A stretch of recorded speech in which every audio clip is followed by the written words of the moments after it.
con nuestro personaje de hoy, esta mañana aquí en CHTV, de este día, hoy miércoles 19 de enero del 2022, para hablar de la temática educativa. Esta temática que tiene que ver con el reinicio de clases, 2 años después de estas pérdidas a raíz de la pandemia del COVID-19, pero por los vientos que soplan, como se dice popularmente, por ningún lado se ve que este año se van a reanudar las clases presenciales, o por lo menos semipresenciales. Estamos con el doctor Carlos Héctor Savillón, un experto en la temática educativa, catedrático universitario ya jubilado, con una gran trayectoria en el tema de la educación, en el ámbito privado y público. Así que nadie más que él para hablar de esta temática referente a la educación. Buenos días, doctor Carlos Héctor Savillón. Buenos días, Armando, y muy buenos días a todo su inmenso auditorio.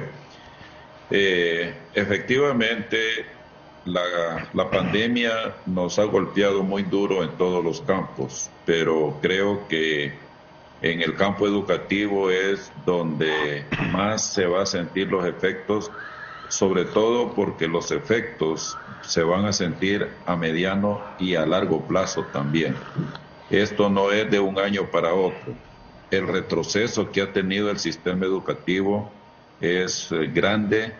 Ya estábamos muy mal antes de la pandemia y teníamos un retraso significativo si nos comparamos con otros países, incluso países cercanos.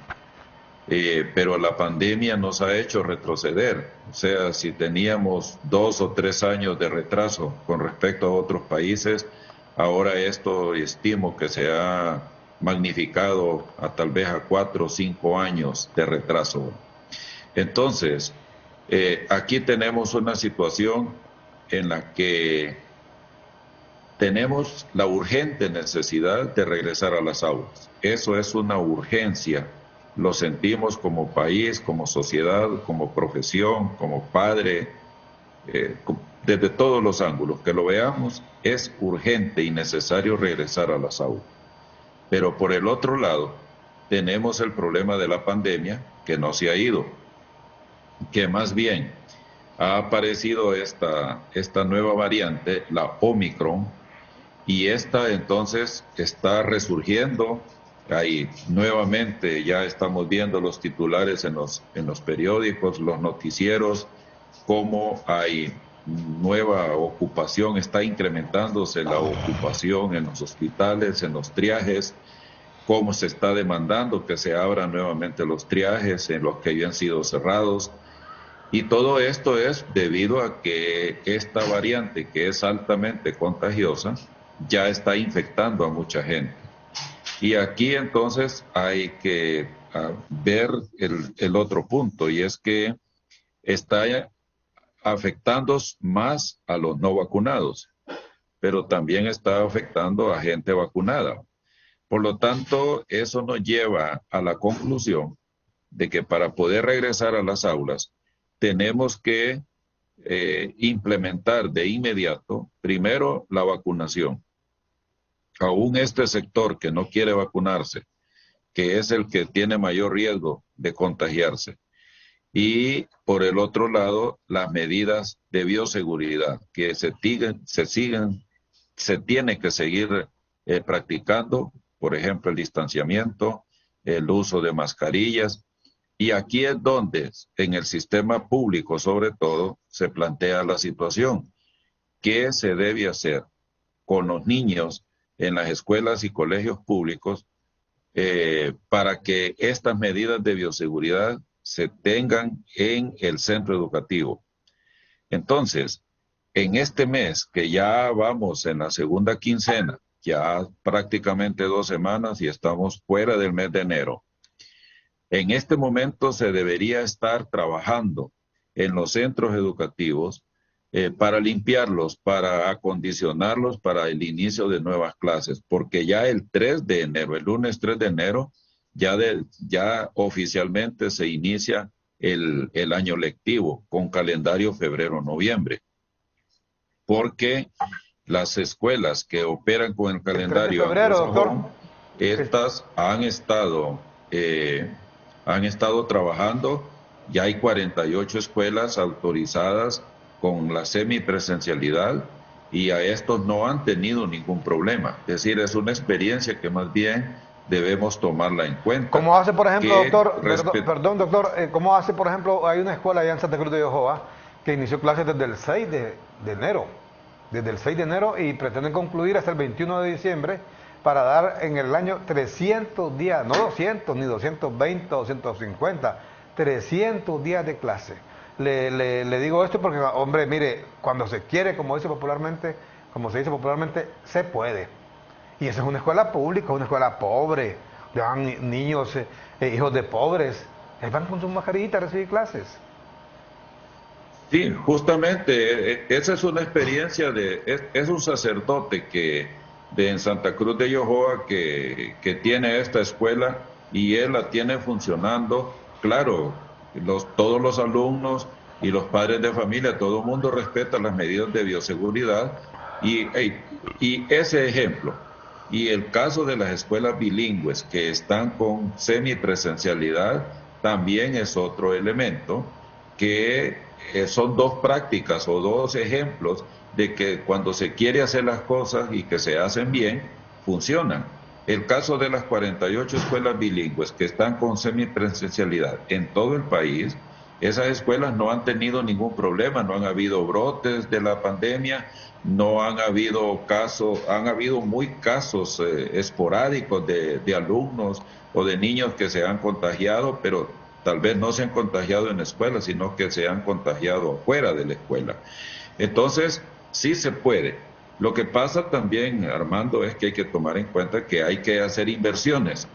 Hay que invertir en bioseguridad, las mascarillas, es una fuerte suma de dinero la que hay que invertir, en el gel el sanitario, en el alcohol, en proveer muchas escuelas, sabemos, públicas donde no hay agua potable.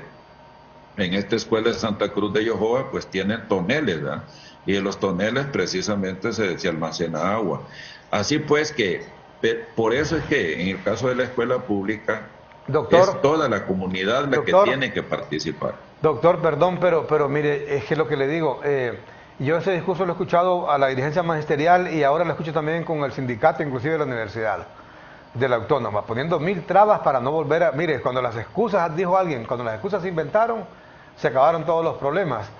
Mire, por ejemplo, el tema del agua, que yo sepa, nunca ha habido algunas escuelas aquí, una que otra escuela hay agua, siempre he visto yo que un par de baños, un par de sanitarios ahí para 500 alumnos, ese problema ha sido ancestral en Honduras.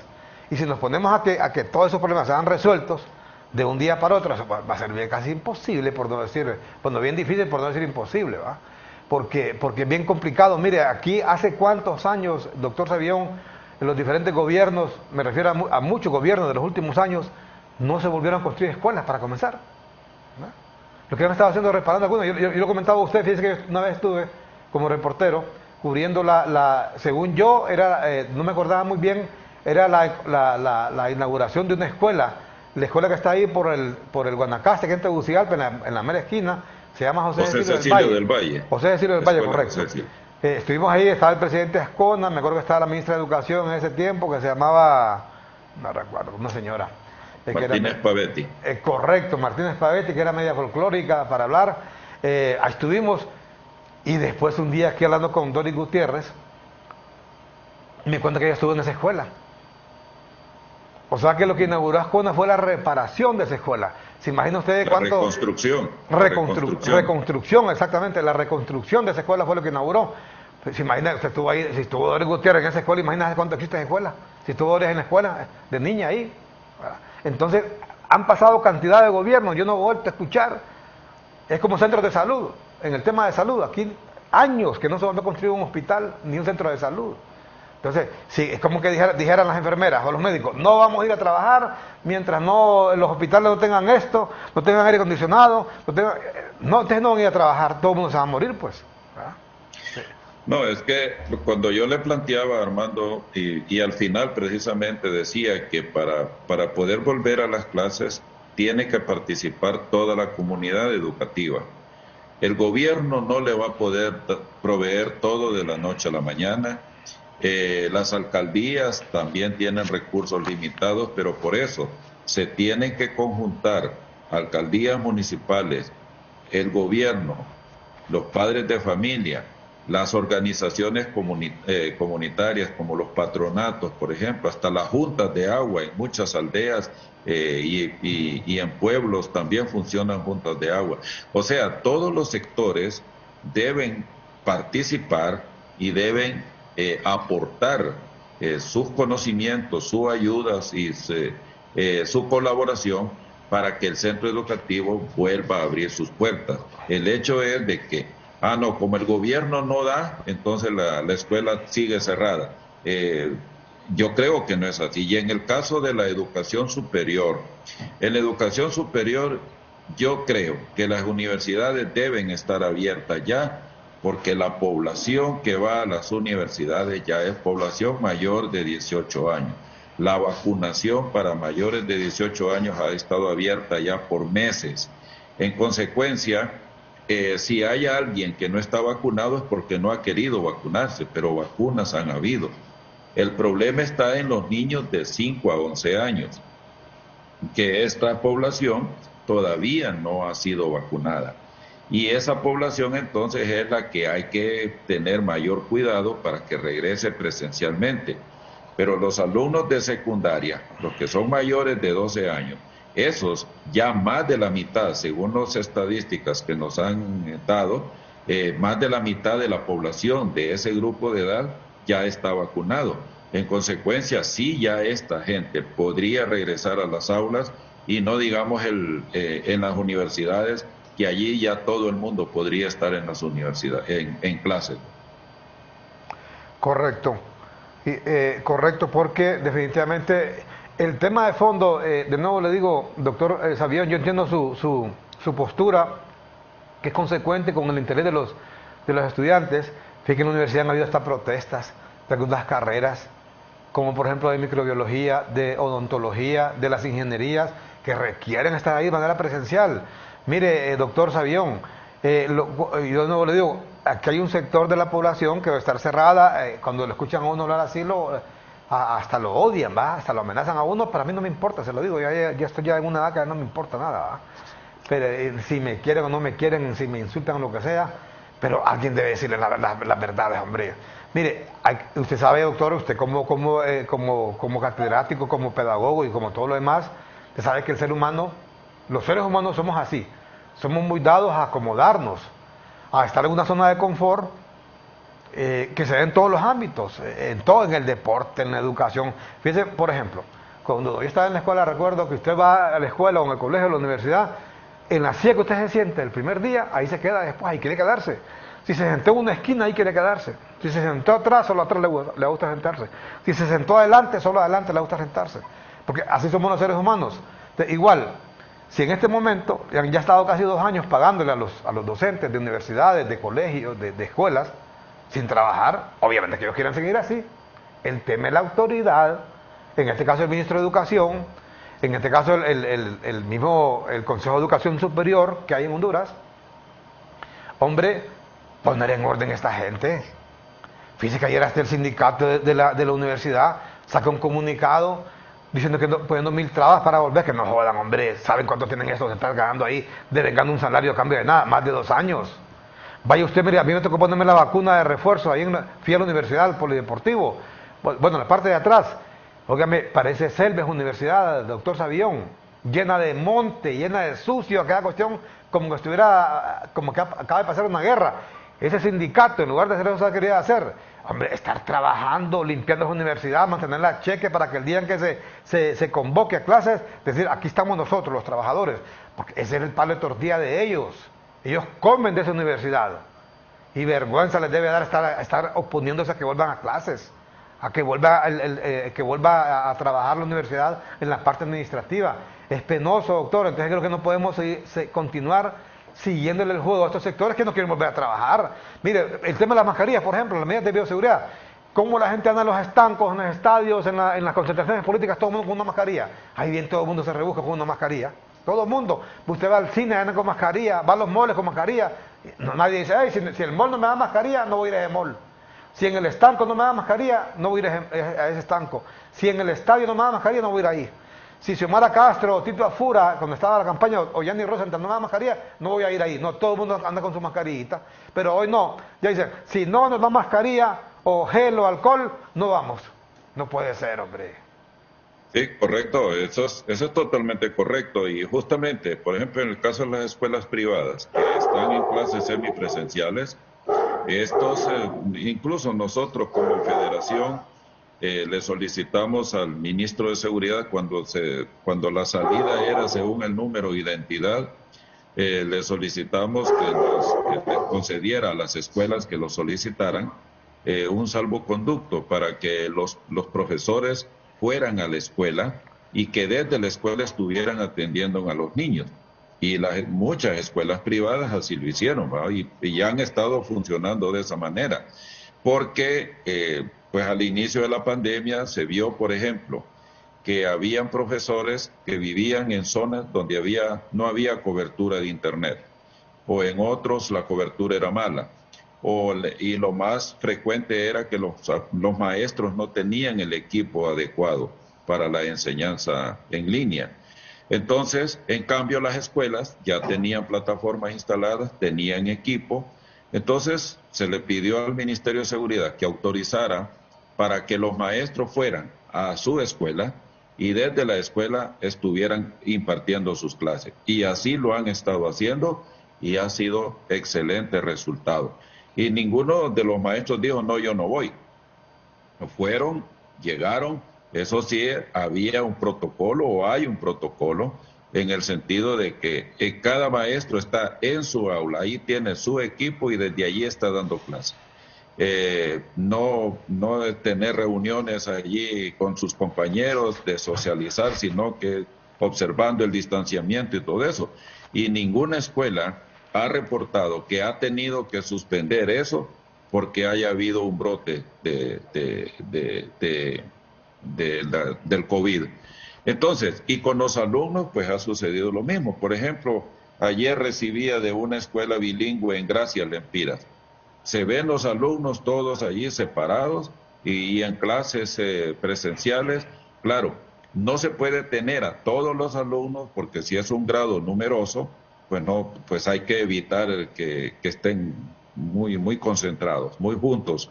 Entonces lo han programado, un grupo va un día, otro grupo va otro día, pero han estado funcionando y ya tienen meses de estar en la modalidad y no han tenido absolutamente ningún problema. Y estamos hablando de niños, de jóvenes. Entonces, las universidades, ¿cómo es que no pueden abrir sus aulas? Y me decía el otro día mi odontólogo, él trabaja en la universidad, es profesor de la universidad.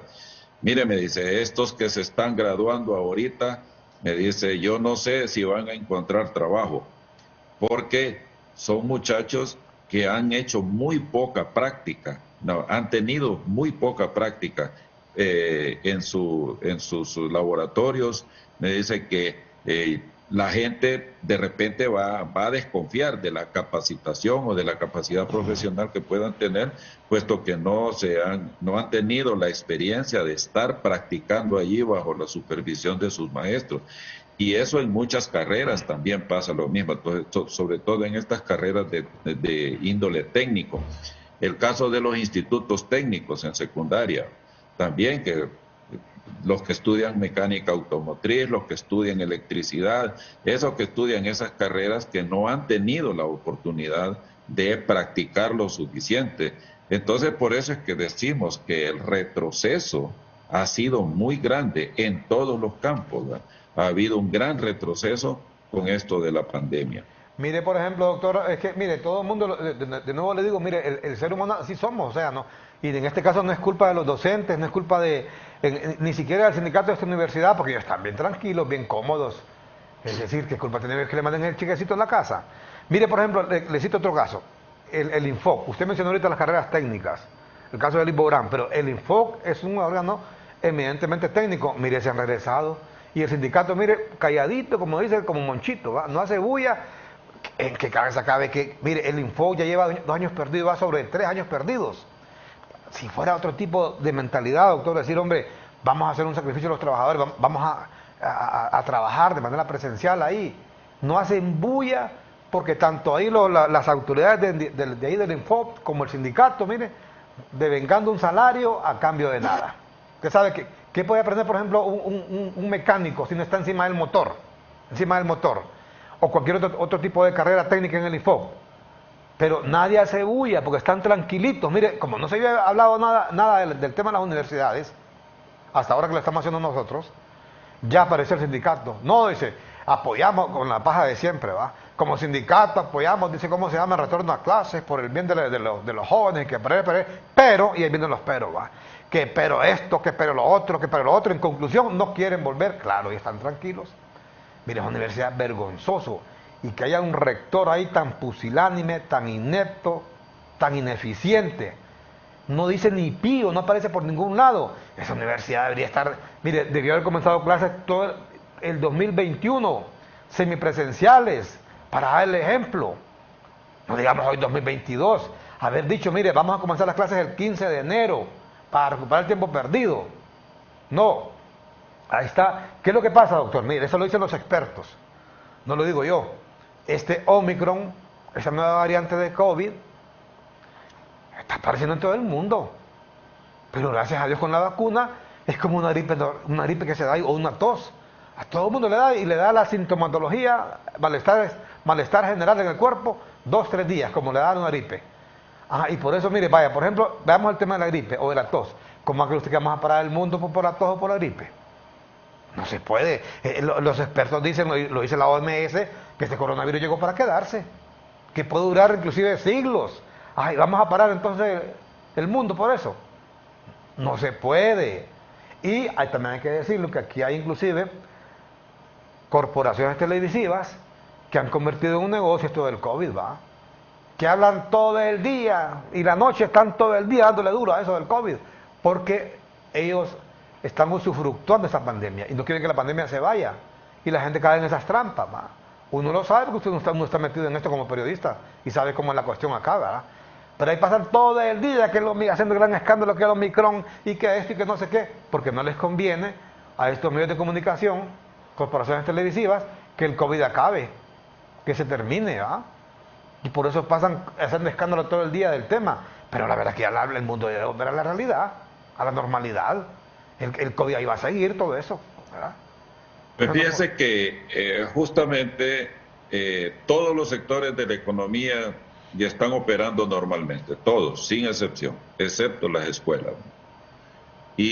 Pero aquí también hay otro elemento, que tanto universidades como escuelas, colegios, para volver a las clases deben tener el permiso de SINAJER. Y aquí entonces una crítica, por lo menos desde mi opinión, desde el punto de vista constructivo. Nos parece que SINAJER está muy lento en la resolución de las solicitudes que los centros educativos están haciendo para reabrir. Si van a exigir que se cumpla con un protocolo, bueno, el protocolo ya está hecho. Es el protocolo que la Secretaría de Educación ha puesto en vigencia desde el año pasado. Con ese protocolo que los centros educativos lo tienen, porque en el caso de los afiliados a la FENIEP, nosotros se los hemos hecho llegar. Entonces ese protocolo lo toma el centro educativo y lo que tiene que hacer es adaptarlo a su situación. Y ya en lo de cajón, lo que ya sabemos, distanciamiento, que las mascarillas, que el lavado de manos, lo que dice, y cómo lo va a hacer cada centro. Entonces, los centros están haciendo las solicitudes a SINAJER, pero SINAJER se toma su tiempo para responder. Entonces, aquí es donde viene la situación. Hay mucha escuela que quisiera estar ya operando, pero SINAJER no le ha dado la autorización. Y en el caso de estas escuelas, pues obviamente nuestro consejo siempre es, si no tienen la autorización de SINAJER, no lo hagan. ¿Por qué? porque si lo hace sin permiso y pasa algo, le pasa algo, que se contagie un niño o un joven allí, no sería raro que el padre o madre de familia quiera demandar al centro educativo porque lo hizo ir a clase. Entonces, por eso, porque sé de casos, por ejemplo, una escuela de Danlí me llama y me dice, mire, hace 2 semanas, mire, licenciado, nosotros presentamos, porque ella me pidió que le enviara el protocolo, se lo envié, me dice, ya presenté la solicitud aquí en Danlí, pero de aquí me dijeron que iba para Tegucigalpa, y allá se va a tardar 1 o 2 semanas para que lo resuelva. Cuando eso debe resolverse localmente, porque para dar la autorización van a hacer inspección al centro educativo, a ver cómo está, ¿verdad? Pero no, tiene que venir a Tegucigalpa y luego regresar allá a la comunidad. Entonces, eso es lo que yo critico, la burocratización que se ha apoderado de todo en el país. Ya la burocracia, todo, por eso el expresidente Lobo hablaba de la maldita burocracia, porque esta burocracia ha hecho que todo se haga más lento, se entorpece, y esa burocratización es la que ha dado lugar entonces a la corrupción también, porque muchas veces se atrasan los procesos precisamente porque lo que se quiere es el moje, como dice el pueblo, o el tilín, tilín, como lo popularizó el profesor Pineda Ponce. No, pero eso me parece a mí que usted denuncia es correcto, doctor Sabión. Eso debería ser, obviamente, solventado por parte de las autoridades. No es correcto que Sinajer esté atrasando, esté sirviendo más bien de tropiezo, de obstáculo, de estorbo ahí para que los colegios, en este caso los privados, o escuelas puedan volver a clases. Deben de expeditar una medida que permita que eso se resuelva pronto, pues. Porque ¿cuál es el punto? El punto es el que usted está diciendo. Mire, uno aquí, hablar de estos temas, lo que se echa son enemigos. Se echa enemigos a padres a maestros, a sindicatos, en este caso ese nefasto sindicato de la universidad, o el nefasto sindicato del Infop, y también a padres de familia. Porque hay padres de familia, doctor, y yo lo sé, inclusive hay colegas periodistas que dicen que no mandan a sus hijos a la escuela. Entonces, ¿qué pasaría si en un colegio abren y no hay una autorización de Sinajer y un niño se contagia y no digamos si se muere? ¿Por qué? Porque mira, aquí todo el que se muere ahora comienzan a buscarle que fue por COVID, ¿va? Aunque sea de lo que sea. Ahí andan en los mismos orates de siempre. Se muere una viejita, ya estaba vacunada, y se vea que le digo, no se vacuna, y esa vacuna no sirve. Se muere una viejita de 100 años. Y dicen que se murió porque la vacuna no es efectiva. Óigame, sí, la vacuna es contra el COVID, no es contra ninguna otra enfermedad, no es ni contra el cáncer, ni contra la diabetes, ni contra enfermedades cardiovasculares, etcétera. La gente se puede seguir muriendo, nos podemos seguir muriendo de lo que sea, no necesariamente de COVID, aunque ya estemos vacunados, ¿verdad? Pero bueno, ¿cuál es el tema de fondo? Que pueden demandar inclusive judicialmente a un colegio, un padre de familia, me dice que por culpa de ellos se murió mi hijo o mi hija, ¿va? Que no sé cuánto. Entonces tiene el respaldo de la autorización de Sinajer. Entonces por eso un colegio no puede abrir si el bendito Sinajer no da el permiso. Eso es correcto. Esa gente debe trabajar, hombre. Esa burocracia que solo sirve para fregar. Y lo que usted dice es correcto también, que en ese atraso que están buscando, que alguien llame, mire, ayúdeme con la respuesta, por favor, con la autorización, pues, le vamos a dar tanto ahí, mire, el moje, como dice usted. Eso debe ser resuelto. Y porque también hay muchos padres de familia, doctor, que yo sé que no quieren ver a sus hijos a la escuela, que no los manden. Es problema de cada quien. El que nace para tamal, del cielo le caen las hojas, ¿verdad? O el que por su gusto muere, que lo tienen parado. Es problema de cada quien. Sí, es lo que yo he dicho. El padre de familia, al final de cuentas, autoriza o no. Bueno, yo, por ejemplo, el caso de mis hijos, ellos siguen en clases aquí desde la casa. Ellos ya finalmente logramos que se pusieran la segunda dosis de la vacuna, pero a ellos, como yo estando vacunado me contagié, a mí me dio el COVID en septiembre y yo los contagié a ellos aquí en mi casa. Entonces, están en clases virtuales, pero la escuela donde ellos están, sí les están dando clases todo el día, ¿va? Y clases sincrónicas y asincrónicas, y yo siento que pues no están perdiendo su tiempo. en el momento indicado, entonces yo voy a autorizar para que ellos vayan a la escuela. ¿Por qué no van a la escuela, aunque la escuela ya está ofreciendo clases presenciales? Pero ¿por qué no los envié? Porque la escuela me exige que cada uno lleve su propia computadora portátil. Y ellos tienen computadora de escritorio, no portátil. Entonces no voy a ir a comprar otra computadora más para que ellos vayan a la clase. Entonces en ese caso digo, no, que sigan en clase en línea, porque aquí tienen, los dos tienen sus dos buenas computadoras, no les falta absolutamente nada. Pero esas son situaciones particulares, ¿verdad? Y habrá muchos casos igual. Pero en el caso de, de las demandas a las escuelas, en varios lugares del país, los directores municipales y los directores distritales se pusieron a amenazar a un montón de escuelas porque solo recuerdo ahorita un caso de una escuela de Olancho, que la mamá, el niño tiene problemas de aprendizaje y tiene que ser, no puede estar conectado a una computadora o a una tableta, sino que tiene que estar allí con una maestra que le esté dando la clase presencialmente. Pues ella le solicitó a la escuela que le atendiera a su hijo, solo era un niño nada más. Pero la directora municipal o distrital cerrada que no, que eso era prohibido y que si lo hacía la iban a sancionar. Entonces me llamó, me dice, ¿qué puedo hacer?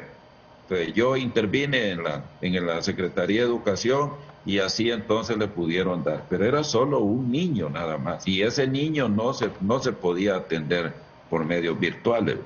Entonces les cuento esto para que vean la cerrazón que hay a nivel de autoridades, no solo de SINAJER, sino que también de autoridades educativas que creen que son los dueños de la vida y obra de la gente, ¿va? Y que la gente tiene que hacer lo que ellos dicen y como ellos dicen. Entonces, ante esa situación es que creo, por eso hablaba del burocratismo, ¿va? Que la burocracia en el país no está para ayudar, Bueno, no está para favorecer, no está para agilizar las cosas, sino que está para entorpecer, porque esa es la sensación. Y hay otro detalle que ahora, que para mí es inconstitucional, totalmente inconstitucional, porque la Constitución a usted le garantiza el derecho de petición, así lo dice la Constitución claramente, que todo ciudadano tiene derecho de pedir. Que le resuelvan favorablemente es otra cosa. Si lo que está pidiendo es ilegal, pues obviamente le tienen que decir que no, pero no se lo deben anular el derecho. Pero aquí, con la tal ley de administración pública, se han inventado que usted ya no puede hacer peticiones directas como ciudadano, sino que tiene que ser a través de un apoderado legal. Vea, eso ha venido a encarecer terriblemente en el campo educativo. Ya son poquísimas las cosas que un director puede hacer directamente. Todo tiene que ser a través de un apoderado y legal. eso es lo peor, doctor, mire, eso es lo peor. Créalo que no solamente les pasa a ustedes, es en todos los campos. A nosotros aquí Sí, mismo, como empresa, como canal, para toda abogada es un abogado.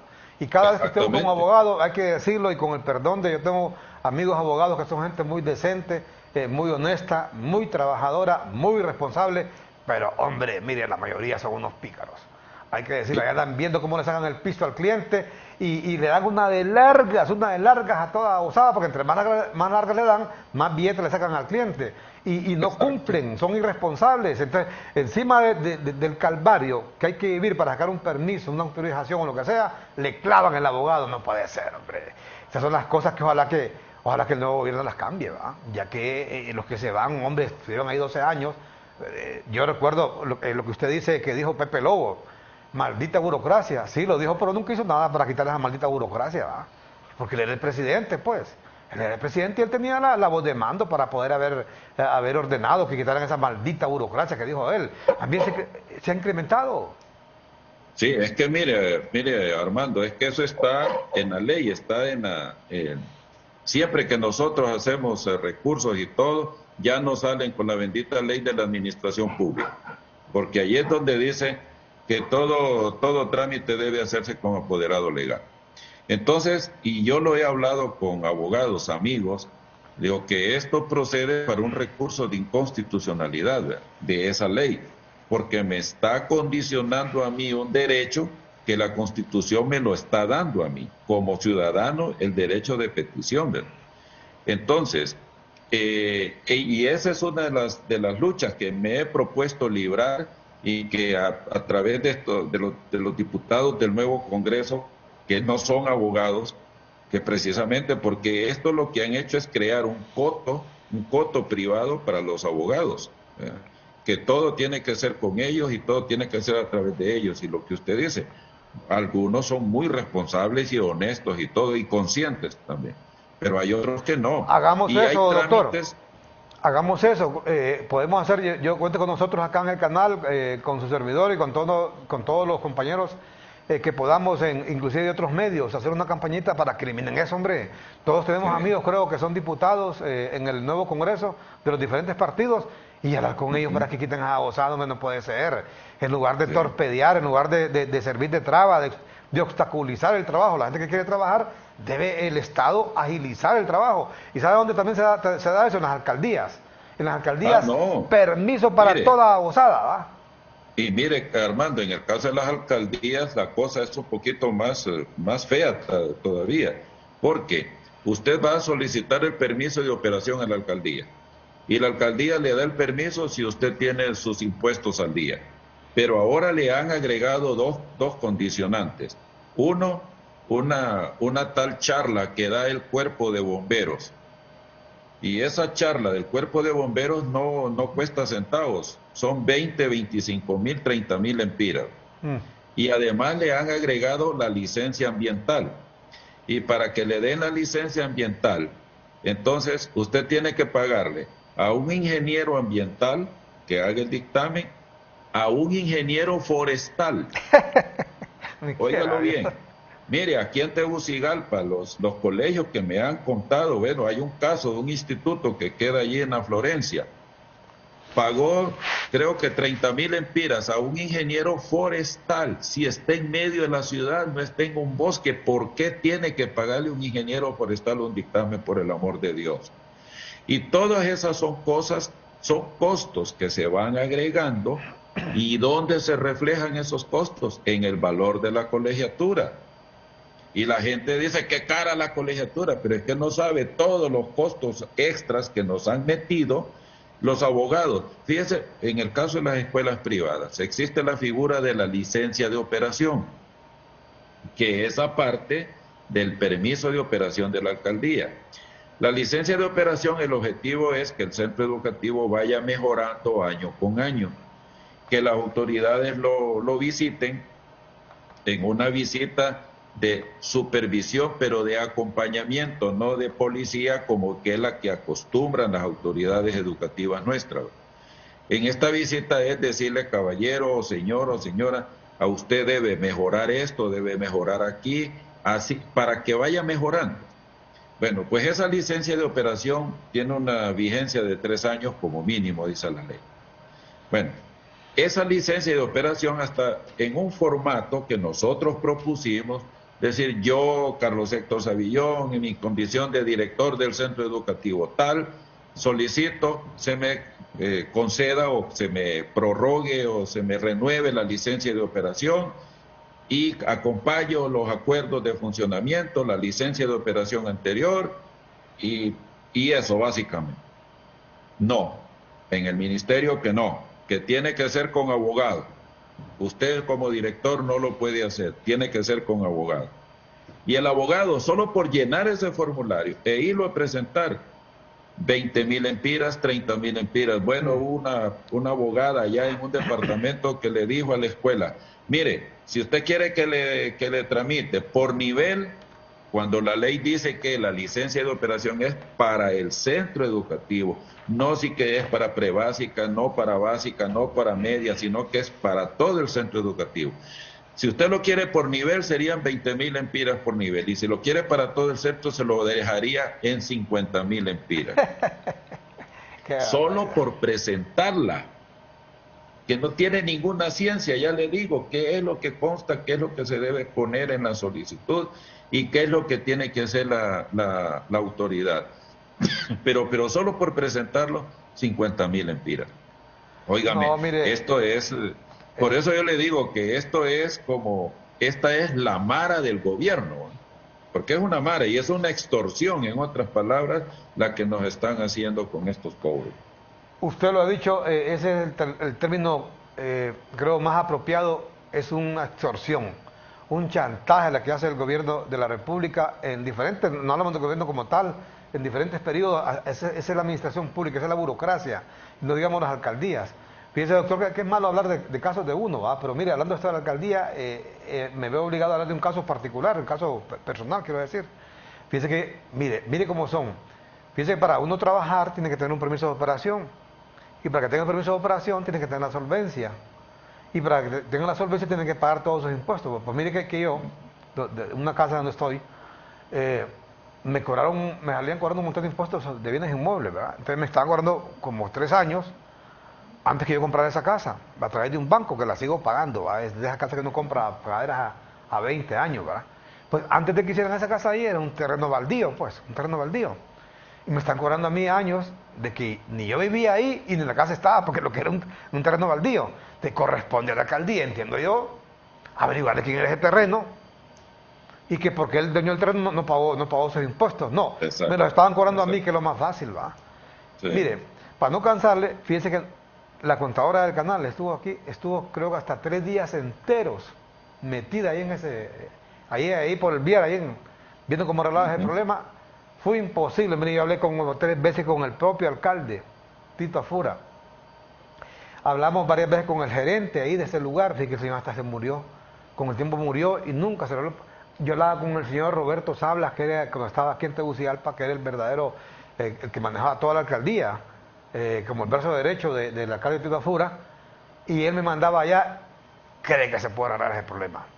Y le hablo de meses, le estoy hablando de meses, hablando con el propio alcalde, y él le decía, mira alcalde, esto está así, porque tengo que pagar este dinero yo, si yo no lo debo. O sea, yo no tengo ni idea, es la alcaldía la que debe averiguar quién era el dueño de ese terreno baldío. Yo tengo que pagar ¿Y cuando cómo yo... valía él? Exactamente, desde que vine a vivir acá, en adelante. Bueno, nunca se arregló el bendito problema. ¿Sabe qué me dijeron a mí? Al final, mire, me dijo, ¿sabe qué vamos a hacer? Pague, me dijo. Pague esa cuestión, me dijo, y después vamos a hacer como hacemos una hoja algo así que me dijeron, como una hoja de crédito, Sí, para que una usted, nota de crédito. nota de crédito, correcto, para que los impuestos del próximo año, ahí se le reconozca lo que va a pagar ahorita. Usted podrá creer. Sí, Le hablo, sí, doctor, de meses en ese lío, con la gente ahí de aquí, de contaduría, metidas semanas enteras en esa oficina, atendiéndole al propio jefe ahí del lugar, yo hablando con el propio alcalde, nunca se pudo arreglar el problema. Para que usted vea, ajá, digo yo, y la gente común y corriente que va a esa alcaldía a arreglar un problema, ¿cómo hará? Increíble, ¿verdad? Es como otro detalle, Armando, que se da en las oficinas públicas también, porque me pasa a mí con FENIETA. Nosotros como ONG que somos, tenemos que estar informando a la DIRSAC, o sea, DIRSAC es la Dirección de Registro y Regulación de Asociaciones Civiles. Entonces es una dependencia de la Secretaría de Gobernación. Pero yo, por ejemplo, como gerente, no puedo ir en persona a entregar documentación. Tengo que tener carta poder de la presidente de la FENIEP para poder yo, en vez de que ella vaya, que pueda ir yo a presentar informes y todo eso. Primero tengo que tener una carta poder. Y luego me exigen, por ejemplo, que certifique punto de acta de la asamblea de la FENIEP donde eligieron a la nueva junta directiva. Bueno, yo les llevé el acta de la asamblea, aprobada por la asamblea y todo. No, tiene que certificar punto de acta a la secretaria de la junta directiva. Ok, aquí está la certificación. Tiene que venir autenticada por abogado. Entonces, todo es auténtica y auténtica y auténtica. La ley habla de que las auténticas es para fotocopias de originales. Pero si usted está llevando un original, no tiene por qué autenticar. Pero no, ellos inventaron que es auténtica también, necesita auténtica esa certificación. Y entonces yo hablando con la abogada que nos lleva los casos, le digo, oigan, ¿y esto por qué? Ah, me dice que es una vía indirecta del Estado para recaudar dinero, porque cada auténtica de esas hay que pagar 200 lempiras en la Tesorería General de la República. Entonces se imagina, se emiten miles de recibos en todo el país, así es que el gobierno está recibiendo dinero por ese lado. O sea que el gobierno nos saca dinero de todas las maneras posibles, legalmente establecidas, pero todo es para jorobarnos la vida. Entonces le cuento este caso que ya en todos lados, auténtica y auténtica y auténtica, claro, la auténtica, el abogado recibe una cantidad, pero el Estado recibe la mayor parte por ello. Bueno, lástima, lástima. Y bueno, y eso de las auténticas es otro lío, doctor. Porque a mí me ha tocado cuando comprar auténticas solo las venden en un banco, que es ese Banco de Sí. Occidente. Ese Banco de Occidente todavía trabaja a la antigua. Usted va para comenzar en sus agencias, nunca hay estacionamiento.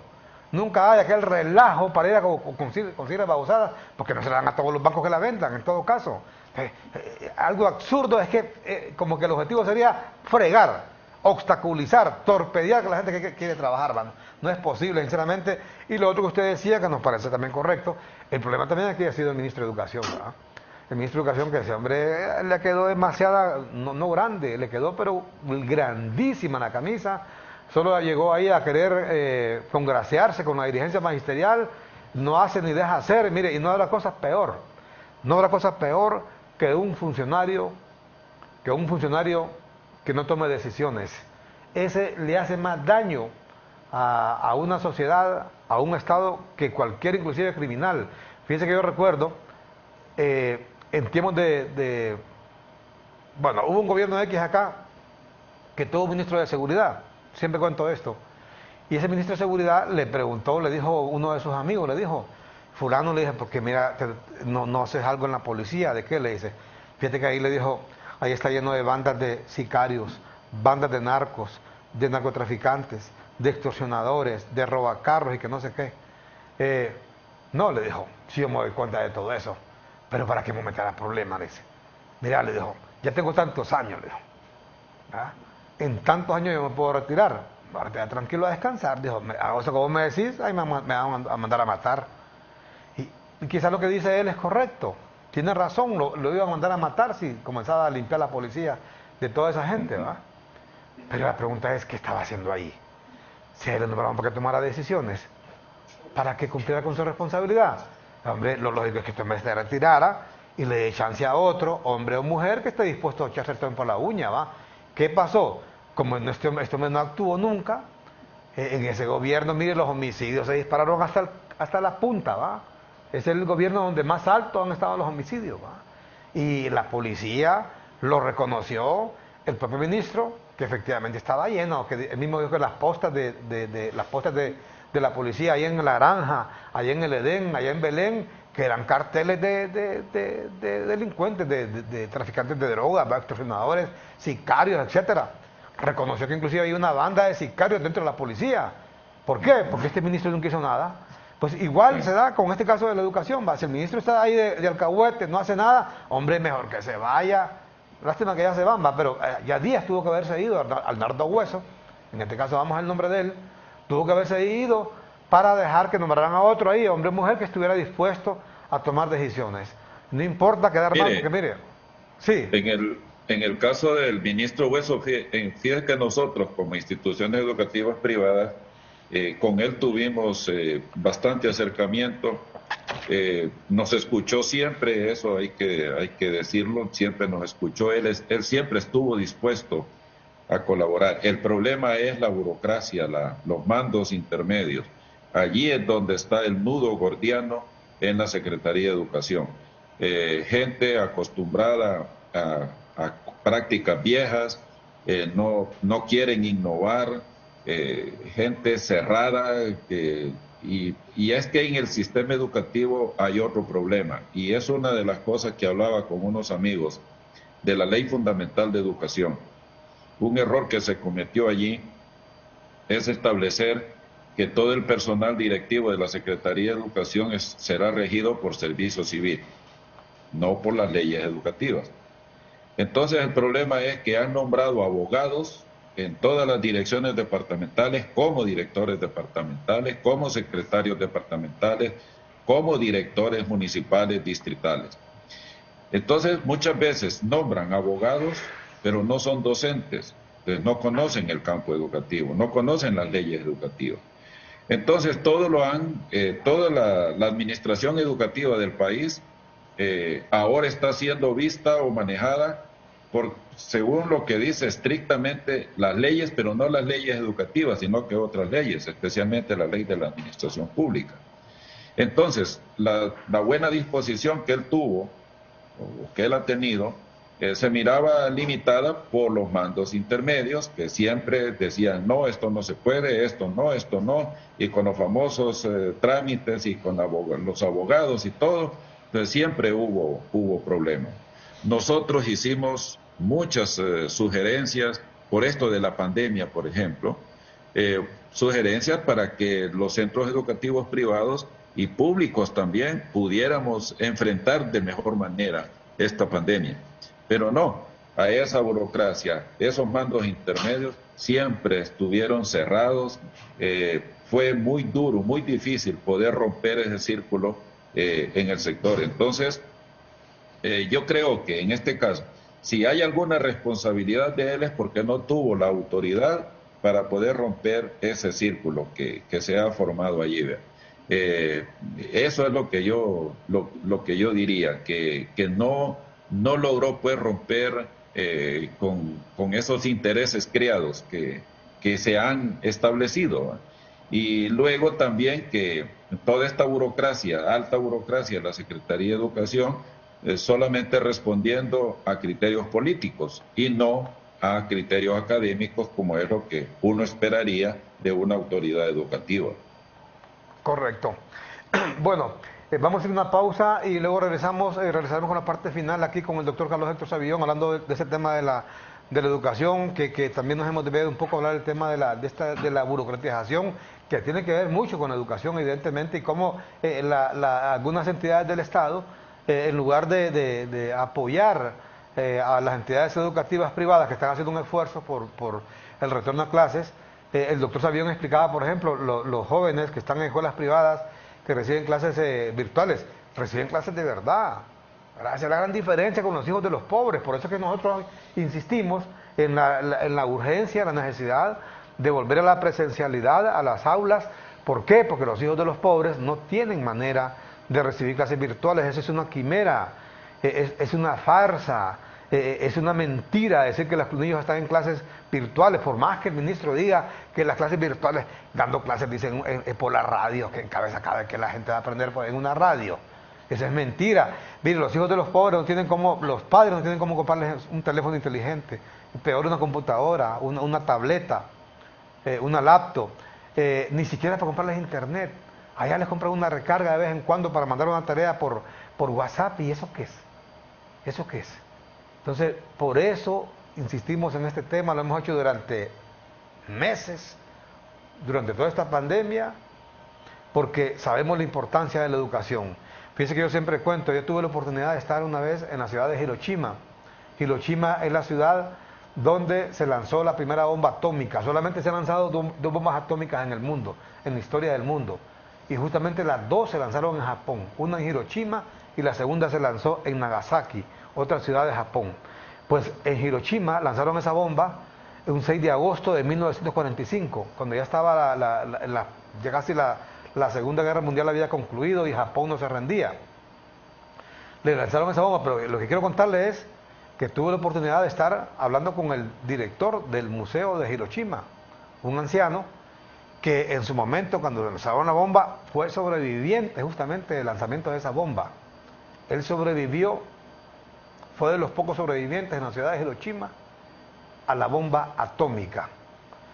Pero lo que quiero contarle es que sabe que este anciano, que en ese tiempo era un niño, ¿sabe dónde estaba cuando lanzaron esa bomba? Fue a las 8:15 de la mañana del 6 de agosto de 1945, cuando un avión llamado el Enola Gay lanzó esa bomba. Estaba recibiendo clases, estaban en la escuela. Japón tenía ya cerca de más de más de 5 años de estar participando en la Segunda Guerra Mundial. Y es más, se había quedado solo en la Segunda Guerra Mundial combatiendo en contra de los aliados, porque ya el Führer, Adolfo Hitler, se había suicidado el 30 de abril de ese mismo año. Ya Benito Mussolini lo habían despedazado en plena calle con todo y su novia, Petra, no recuerdo cómo se llamaba, ahí en Milán. Quedaba solo Japón. Y los bombardeos se daban a diario contra Japón. Había quedado únicamente Japón dando la batalla. Y aún así estaban en clases. En todo Japón habían clases. En medio de las ruinas, de los escombros. Porque el japonés sabe la importancia de la educación. Recuerdo que el niño me contó, bueno, el anciano me contó, siendo niño, que yo ya sabía que cuando escuchaban las alarmas que venía un bombardeo, solo había que agacharse. Y se agachaban con la cabecita en medio de las piernas o debajo de los pupitres, y ahí eso hicieron, ¿verdad? Y después me contó toda la historia, que no les voy a contar hoy, porque no voy a todo el programa, qué fue lo que pasó cuando cayó la bomba y todo lo demás. Ese niño estuvo cerca de 3 años en recuperación. Él dice que sobrevivió solo por el amor de su madre y gracias a Dios, por supuesto, ¿va? Dando gracias a Dios. Su madre que lo tuvo en la selva, se fue para la selva con él y lo envolvía en esas hojas de matas de plátano, porque eso es fresco. Eso es fresco porque quedó quemado completamente su cuerpo por la bomba atómica, ¿verdad? Esto sin contar la radiación, ¿verdad? Y logró sobrevivir. Pero bueno, ya esa historia, lo que quiero relatarle es el tema de la importancia que estos pueblos le dan a la educación. Y por eso Japón en su momento fue la segunda economía en el mundo. Hace este año, ¿sabe usted? Por primera vez, una fábrica de vehículos, una automotriz japonesa como la Toyota, acaba de convertirse en la empresa que más carros ha vendido en Estados Unidos desde 1931, que siempre ganaba una empresa estadounidense, sobre todo la General Motors o la Chrysler, ¿verdad? Siempre ha ganado una compañía estadounidense. Hoy, por primera vez, gana una compañía japonesa como la Toyota.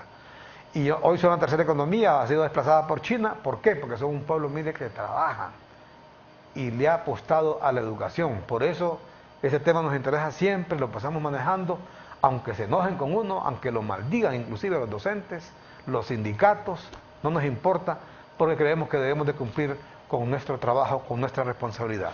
Vamos a la pausa y regresamos con la parte final con el doctor Carlos.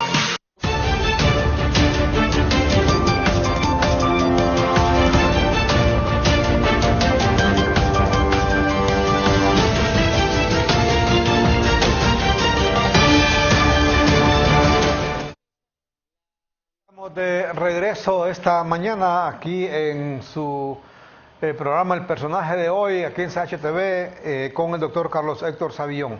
Doctor, ya en las postrimerías del foro de hoy, le consultamos, usted dio clases estuvo muchos años, entendemos, ya fue jubilado de la pedagógica. ¿Por qué no han vuelto las universidades, incluida la pedagógica, a clases, doctor? Sobre todo este año 2022, y la gente que va a las universidades mínimo tiene 18 años. Hay vacunas pues para mire, gente de 12 años ya hace meses. No, mire, han estado en clases, solo que en clases virtuales, ¿verdad? Eso, presenciales es lo que no ha habido, pero las clases sí las han estado impartiendo vía online, y en todos los centros, ¿verdad? El problema, incluso me consta porque los últimos alumnos que tuve en la pedagógica antes de jubilarme, ellos hicieron su práctica, que es una práctica así sui generis, ¿verdad? No pudieron ir a los colegios a dar clases porque los colegios estaban cerrados. Entonces la práctica, ellos tuvieron que diseñar material para poder impartir clases vía online con los alumnos de un colegio, digamos, del Millaselva o de Técnico Honduras o de los colegios en donde normalmente hacen la práctica.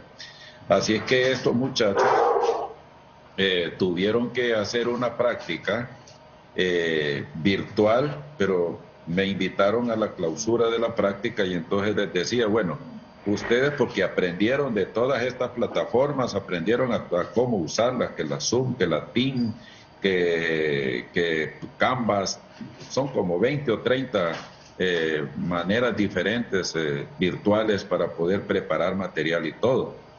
Entonces yo les hacía la broma. Ahora el problema de ustedes es que cuando vayan a las aulas, hasta entonces es que van a enfrentar alumnos por primera vez, porque los estuvieron atendiendo por computadora, pero ahora los van a estar allí en persona, ¿eh? Entonces van a tener que reaprender cómo dar clases presencialmente. Entonces, sí han estado dando clases, Armando. Lo que pasa es que ha sido de esa manera. Lo que estamos buscando es que vuelvan ya presencialmente a las aulas los alumnos.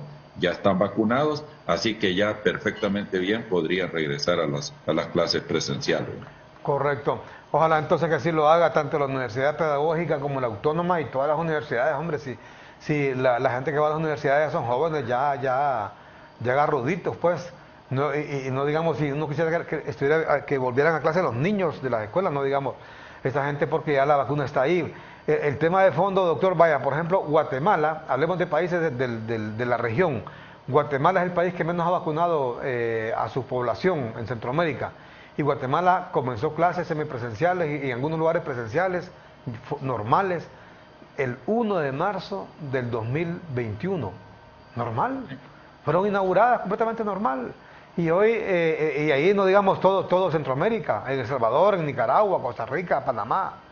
En el mundo entero, solamente 4 países que no han estado en clases y uno de ellos, desgraciadamente, es Honduras. Le repito, el tema del COVID va a seguir con otras variantes, ya se llame Omicron, Delta, lo que sea, ahí van a estar, pero el mundo no se puede parar. Además, a cuenta de que, doctor, mire, los taxistas, los buceros ahí andan, dándose la vida desde todo el año 2021 y hoy normalmente. Los policías, mire, todo el mundo, mire, ustedes. Armando, es que aquí el gran error que se cometió fue haber cerrado el país por los primeros 2 casos que tuvimos. Eso fue un grave error. ¿Para qué cerramos las escuelas de Ocotepeque, de Copán, de todo el país cuando solo teníamos un caso en Tegucigalpa y uno en La Ceiba? Eso para mí fue un grave error. No hay justificación para cerrar todo el país por los primeros 2 casos. Se pudo haber ido cerrando el país a medida que se iban presentando los contagios. Y en muchos países eso fue lo que hicieron, ¿va? Italia, España, etcétera. La misma China. China cerró Wuhan, pero no cerró todo el país, ¿verdad? Y ahorita, en este momento, hay comunidades donde no hay casos. Aldeas allá en remotas que no hay casos. ¿Por qué esa escuela va a estar cerrada si no hay casos en la comunidad? Entonces, por eso es que la centralización es lo que ha causado, que ha agravado el problema.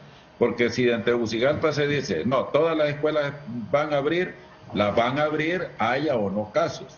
Y si dicen, se cierran, haya o no haya casos. Entonces, esa centralización es la que nos tiene en este problema.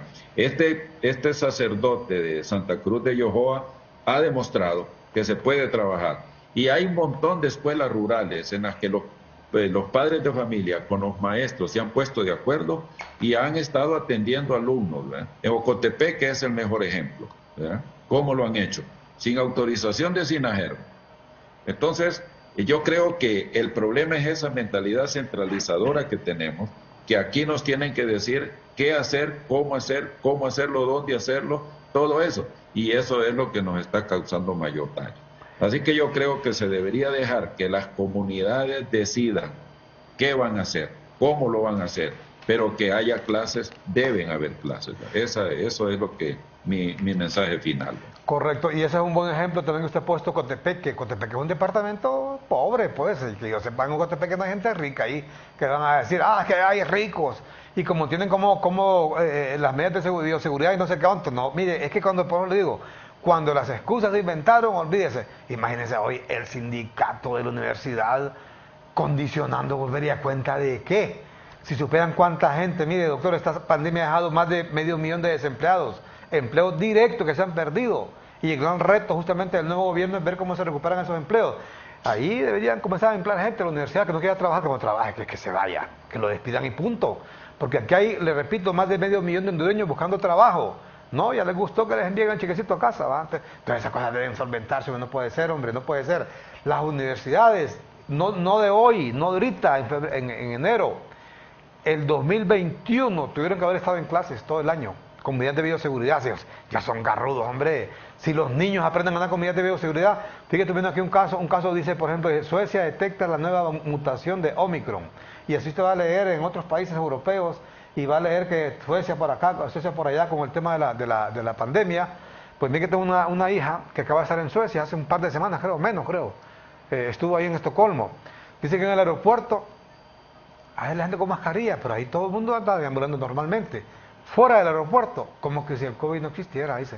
Todo el mundo sin mascarilla, todo el mundo en todos lados. Y ahí está la variante, ahí está la Omicron y no sé qué más, ¿va? ¿Por qué? Porque ya el mundo no puede pararse, doctor, no puede pararse. Lo que hay que hacer es vacunarse y punto. Porque la vacuna a usted le previene la muerte. Pero no es que no le va a dar COVID. Es como el mismo tema de la gripe, de la tos. ¿Cómo usted va a dejar de trabajar o va a parar el mundo porque le va a dar gripe o le va a dar tos? Eso en cualquier momento le va a dar. Porque se resfrió, porque le cayó la lluvia, porque le cayó mucho sereno. Pues exactamente así es el COVID. Y le repito, aquí hay corporaciones televisivas que han hecho esta pandemia un negocio, que pasan dele todo el día, todo el santo día con ese tema, porque ya ellos lo convirtieron en un negocio. Pero el país no se debe dejar ya llevar por eso. Y debemos de seguir adelante. Así que ojalá, doctor, que las universidades, hombre, puedan comenzar a trabajar, porque sabemos que las escuelas, la mayor parte de escuelas bilingües están dando clases normalmente, nada más que de manera virtual la mayoría, porque tienen la capacidad de hacerlo, ¿verdad? Ellos sí tienen la capacidad de hacerlo, no así la gente pobre, pues, porque el tema de fondo es, doctor, aquí es el tema de la gente pobre. Los niños, los hijos de los pobres, porque no pueden, el hijo de la tortillera, del taxista, del zapatero, del bucero, del vendedor, no tienen la capacidad de comprar un teléfono inteligente, una computadora, ni internet a veces, y por eso la urgencia de volver a clases, doctor, con un mensaje final.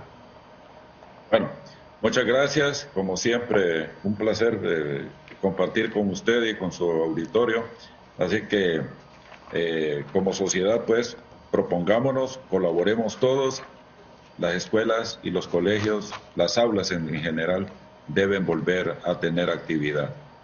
Por el bien del país es lo mejor y todos debemos colaborar para ello. Muchas gracias, Armando. Perfecto, muchas gracias, doctora, a usted, doctor Carlos Héctor Sevillón, con nosotros esta mañana aquí en CHTV, en el personaje de hoy, hablando de esta temática referente a la urgencia, a la necesidad del retorno a las aulas, de manera presencial, en escuelas, en colegios y no digamos las universidades. Es vergonzoso realmente este rector de la UNA, de la máxima casa de estudios, el señor Francisco Herrera, que no se le oye nada, no se le ve nada por volver a la normalidad. Esa universidad se lleva, sabe usted, el 6% del presupuesto. 6 centavos de cada lempiras que usted pague de impuestos van para esa universidad. ¿Para qué? Para que les estén pagando ahí. Ya tienen 2 años de estarle pagando ahí a trabajadores y a docentes a cambio de que no estén haciendo nada. Algunos docentes sí han estado en clases, hay que decirlo, de manera virtual, con todos los problemas han estado en clases, pero los trabajadores no han estado haciendo nada ahí.